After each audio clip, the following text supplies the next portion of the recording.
Assalamualaikum warahmatullahi wabarakatuh. Salam guru penggerak. Perkenalkan, saya Gianurma Eka Hasta Novarina, calon guru penggerak Angkatan 5 dari Kabupaten Trenggalek, Jawa Timur. Akan menyampaikan tugas modul 2.2, koneksi antar materi, pembelajaran sosial dan emosional. Fasilitator saya adalah Ibu Fatmawati, SPD, dan pengajar praktik adalah Bapak Toto Riwanto, SPD. Pertanyaan pemantik yang pertama adalah, apa kesimpulan tentang perubahan pengetahuan, keterampilan, sikap sebagai pemimpin pembelajaran setelah mempelajari pembelajaran sosial emosional? Pembelajaran sosial dan emosional merupakan pembelajaran kolaboratif yang melibatkan seluruh ekosistem sekolah yang bertujuan untuk mengolah dan mengekspresikan aspek sosial dan emosional pada diri siswa.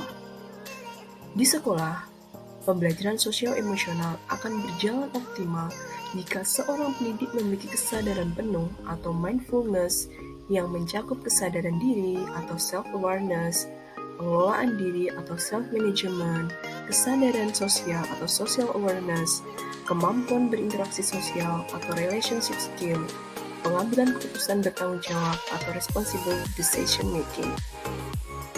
Dari sini, guru juga harus memperhatikan pula kebutuhan belajar siswa, baik kesiapan belajar, minat, dan profil siswa.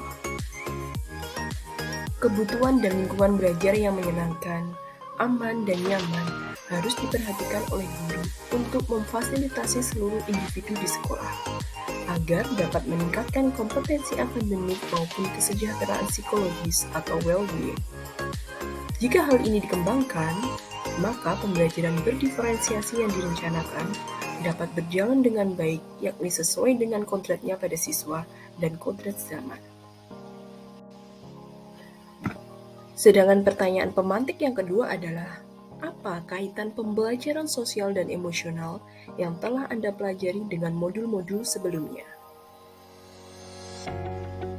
Kaitan antara modul pembelajaran sosial emosional dan modul 1.1 filosofi pemikiran Ki Hajar Dewantara adalah, Ki Hajar Dewantara mengajarkan kepada pendidik untuk memiliki keluasaan spiritual, intelektual, moral, dan emosional dalam mendidik.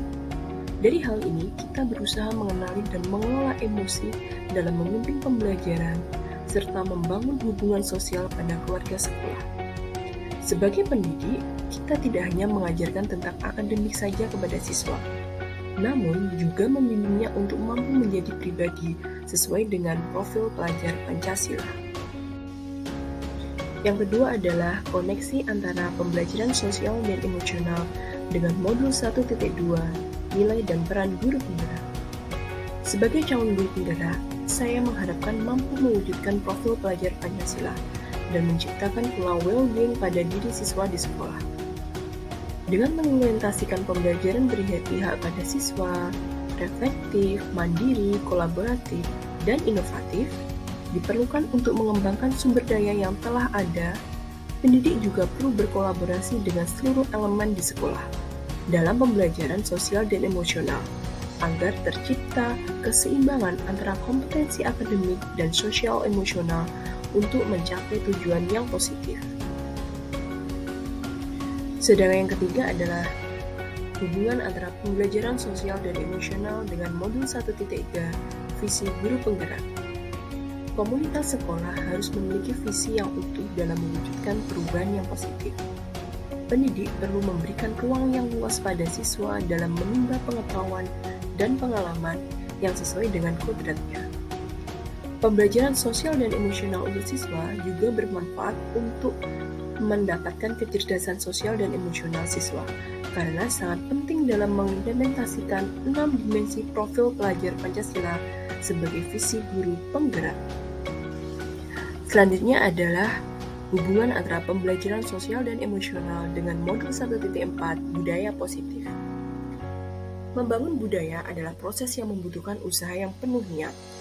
Di sekolah, bisa dimulai dari kelas untuk menanamkan dan membiasakan budaya positif, yakni melalui keyakinan kelas di kegiatan pembelajaran. Dari keyakinan kelas yang telah disepakati bersama ini, guru dan siswa akan memainkan emosinya dan mampu menyelesaikan masalah bersama. Jika telah menerapkan strategi ini, yang mengatakan bahwa anak-anak yang tadinya tidak terjangkau menjadi lebih terbuka pada strategi ini, yakni menguntungkan pula bagi murid dan guru, karena guru akan berada dalam posisi siswa, yakni dalam budaya positif yang dirancang harus diintegrasikan dalam kompetensi sosial emosional demi terwujudnya pendidikan yang berkualitas.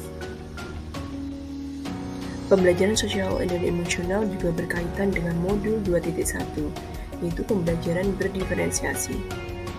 Guru dapat melakukan pembelajaran sosial dan emosional untuk siswa secara spesifik dan eksplisit dalam kegiatan pembelajaran menggunakan beragam teknik.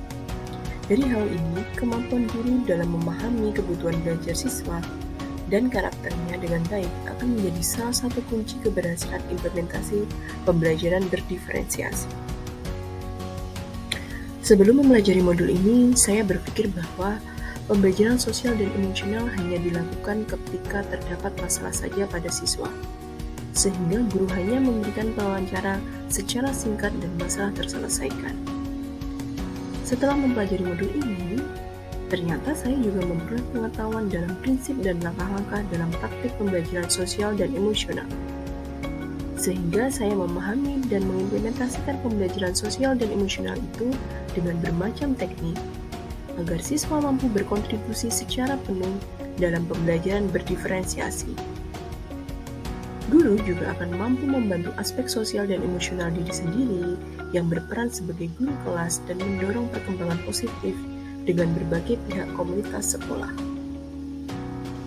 Selanjutnya adalah berkaitan dengan kebutuhan belajar dan lingkungan yang aman dan nyaman untuk memfasilitasi seluruh individu di sekolah agar dapat meningkatkan kompetensi akademik maupun kesejahteraan psikologis well-being. Terdapat 3 hal yang mendasar dan penting saya pelajari, yaitu 1. Pembelajaran sosial dan emosional berdasarkan kerangka Kasel yang bertujuan untuk mengembangkan 5 kompetensi sosial dan emosional, yaitu kesadaran diri, manajemen diri, kesadaran sosial, keterampilan berelasi, dan pengambilan keputusan yang bertanggung jawab. Yang kedua adalah pemahaman konsep kesadaran penuh atau mindfulness. Dengan pemahaman tersebut, saya dapat mengimplementasikan pembelajaran sosial dan emosional di kelas dan sekolah melalui 4 indikator, yaitu pengajaran eksplisit, integrasi dalam praktik mengajar guru dan kurikulum akademik, penciptaan iklim kelas dan budaya sekolah, dan penguatan kompetensi sosial dan emosional pendidik dan tenaga kependidikan di sekolah. Dan yang ketiga adalah kesejahteraan psikologis atau well-being harus saya pahami pula.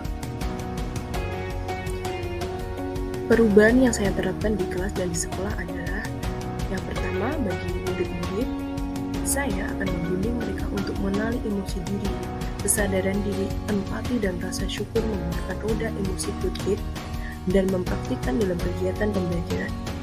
Selain itu, saya juga mengendalikan emosi pada anak dengan memberikan ice breaking atau latihan stop atau stop, take a deep breath, observe, and process. Sedangkan pada rekan kerja, saya akan menyampaikan tentang pentingnya pembelajaran sosial dan emosional di sekolah dan teknik bagaimana cara mengimplementasikannya dalam kegiatan pembelajaran, serta mengajaknya untuk mengevaluasi bagaimana perjalanan kegiatan tersebut. Demikian tadi adalah paparan tentang tugas koneksi antar materi modul 2.2 pembelajaran sosial dan emosional. Terima kasih atas perhatiannya. Wassalamualaikum warahmatullahi wabarakatuh.